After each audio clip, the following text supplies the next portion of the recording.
Welcome to the Salmon Runs YouTube. Enjoy the video.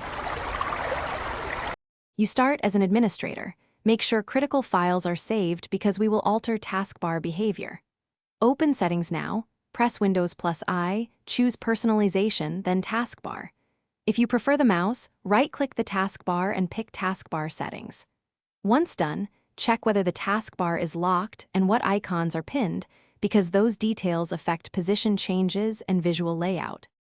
You will use Registry Editor to change the taskbar position because the Settings UI restricts some positions without activation workarounds.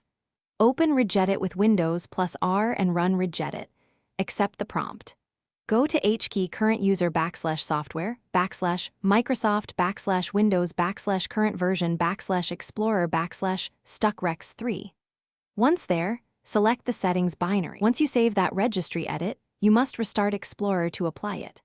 Open Task Manager, find Windows Explorer and click Restart, alternatively sign out and back in.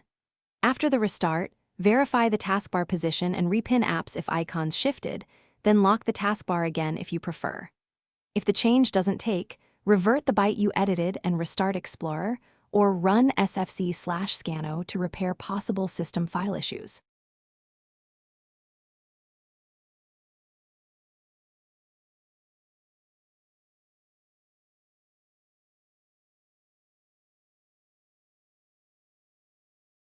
Thanks for watching. Consider subscribing if we helped you.